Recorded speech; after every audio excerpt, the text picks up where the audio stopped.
প্রিয় দর্শক, জানিয়ে দেব আমাদের হাতে থাকা সর্বশেষ আপডেট আন্তর্জাতিক বাংলা খবর। চ্যানেলটি সাবস্ক্রাইব করে আমাদের সাথেই থাকুন। শান্তি আলোচনার মধ্যেই ইরানকে ফের হুমকি ট্রাম্পের। সুইজারল্যান্ডে যুক্তরাষ্ট্র ও ইরানের জ্যেষ্ঠ কর্মকর্তাদের মধ্যে শান্তি আলোচনা চলার মধ্যেই ইরানে আবারও হামলার হুমকি দিয়েছেন মার্কিন প্রেসিডেন্ট ডোনাল্ড ট্রাম্প। রবিবার নিজের সামাজিক যোগাযোগ মাধ্যম ট্রুথ সোশ্যালে দেওয়া এক পোস্টে তিনি এ হুঁশিয়ারি দেন। দক্ষিণ লেবাননে কয়েকদিন ধরে ইসরায়েলি বাহিনী ও তেহরানের মিত্র হিজবুল্লাহর মধ্যে সংঘর্ষ চলছে। এ পরিস্থিতিতে দুই দেশের চলমান শান্তি আলোচনা নিয়ে নতুন উদ্বেগ তৈরি হয়েছে। ট্রুথ সোশ্যালে ট্রাম্প লিখেছেন, ইরানকে অবশ্যই লেবাননে তাদের বিপুল অর্থপুষ্ট প্রক্সিদের অবিলম্বে ঝামেলা সৃষ্টি করা থেকে বিরত রাখতে হবে। তারা যদি তা না করে তাহলে আমরা গত সপ্তাহের মতোই ইরানের উপর আবারও খুব জোরালো হামলা হানব, তবে এবার আঘাত হবে আরও শক্তিশালী। শনিবার পূর্ব ও দক্ষিণ লেবাননে ইসরায়েলি বিমান হামলায় অন্তত ৩০ জন নিহত হন। তবে সন্ধ্যায় ইসরায়েলি বাহিনীকে হিজবুল্লাহর সঙ্গে সংঘর্ষ বন্ধ করার নির্দেশ দেওয়ার পর পরিস্থিতি কিছুটা শান্ত হয়। গত বুধবার মার্কিন যুক্তরাষ্ট্র ও ইরানের মধ্যে স্বাক্ষরিত সমঝোতা মন্ত্রকে লেবানন সহ সব ফ্রন্টে সংঘাত বন্ধের শর্ত রাখা হয়।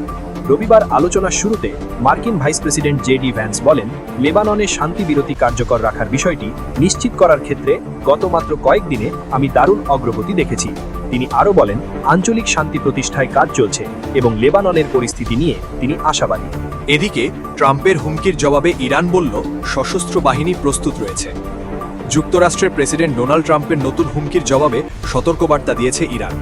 দেশটির প্রধান আলোচক মোহাম্মদ বাকের গালিবাফ বলেছেন, যুক্তরাষ্ট্রকে হুমকি দেওয়া থেকে বিরত থাকতে হবে, না হলে ইরান নিজস্বভাবে জবাব দিতে প্রস্তুত। রবিবার গালিবাফ বলেন, যুক্তরাষ্ট্রের হুমকি তারা গুরুত্ব দেন না। তিনি বলেন, তাদের হুমকি কাজ করলে তারা আজ এই অবস্থায় থাকত না। তিনি আরও সতর্ক করেন, যুক্তরাষ্ট্রকে তাদের বক্তব্যে সাবধান হতে হবে, কারণ ইরানের সশস্ত্র বাহিনী সম্পূর্ণ প্রস্তুত রয়েছে। এর আগে ট্রাম্প সামাজিক যোগাযোগ মাধ্যমে ইরানকে সতর্ক করেন।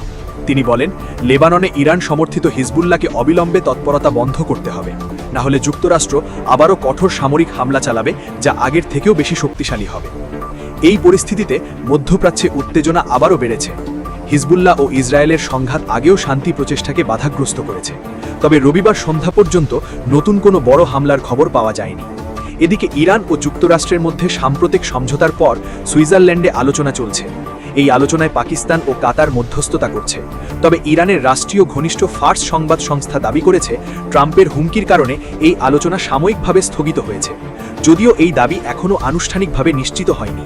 উল্লেখ্য, চলতি মাসে স্বাক্ষরিত সমঝোতায় দুই দেশ একে অপরের বিরুদ্ধে শক্তি প্রয়োগ বা হুমকি না দেওয়ার প্রতিশ্রুতি দিয়েছিল।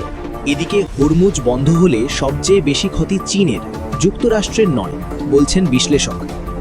ইরান যদি আবারও কৌশলগত গুরুত্বপূর্ণ হরমুজ প্রণালী বন্ধ করার হুমকি বাস্তবায়ন করে, তাহলে সবচেয়ে বেশি ক্ষতিগ্রস্ত হবে চীন, যুক্তরাষ্ট্র বা ইউরোপ নয় বলে মন্তব্য করেছেন এক নিরাপত্তা বিশ্লেষক।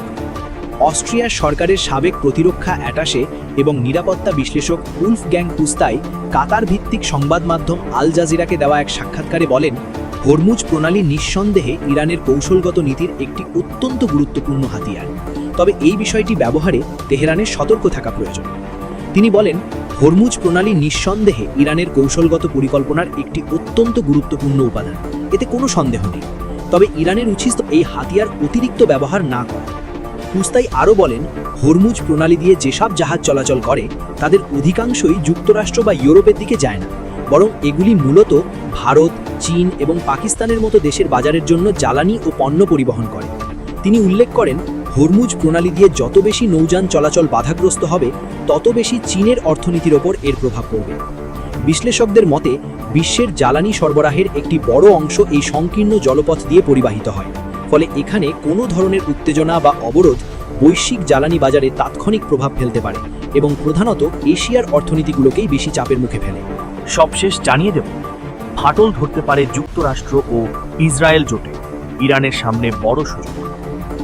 দক্ষিণ লেবাননে চলমান ইসরায়েলি হামলাকে কেন্দ্র করে যুক্তরাষ্ট্র ও ইসরায়েল জোটে ফাটল ধরতে পারে বলে আশঙ্কা করা হচ্ছে, যার ফলে ইরানের সামনে বড় সুযোগ দেখছেন প্রতিরক্ষা বিশ্লেষক উলফগ্যাং পুস্তাই।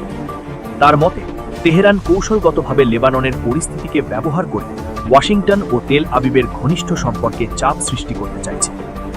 আল জাজিরাকে দেওয়া এক বিশ্লেষণধর্মী সাক্ষাৎকারে পুস্তাই বলেন, ইরান মূলত ইসরায়েল ও যুক্তরাষ্ট্রের মধ্যকার ব্যবধান আরও বিস্তৃত করার চেষ্টা করছে। তার ভাষায় বিষয়টি শুধু দুই রাষ্ট্রের নয়, বরং ইসরায়েলের প্রধানমন্ত্রী বেনিয়ামিন নেতানিয়াহুর সরকার এবং মার্কিন প্রেসিডেন্ট ডোনাল্ড ট্রাম্পের প্রশাসনের মধ্যকার মতপার্থক্য এতে গুরুত্বপূর্ণ ভূমিকা রাখছে। তিনি বলেন, ইরান অবশ্যই দক্ষিণ লেবাননে ইসরায়েলের সামরিক অভিযান বন্ধ করতে চায়, তবে তেহরান, বৈরুত, হিজবুল্লাহ, ইসরায়েল এবং প্রেসিডেন্ট ট্রাম্প সবাই জানেন বাস্তবে এটি খুব সহজ বা সম্ভাব্য কোনো লক্ষ্য নয়, কারণ ইসরায়েলের ওপর হামলা হলে তারা পাল্টা জবাব দেবে। পুস্তাইয়ের মতে, আপাতত ইসরায়েল এমন অবস্থান নেবে যাতে প্রেসিডেন্ট ট্রাম্পের কূটনৈতিক প্রচেষ্টা ক্ষতিগ্রস্ত না হয়, তবে প্রয়োজন দেখা দিলে তারা পাল্টা ব্যবস্থা নিতেও পিছপা হবে না।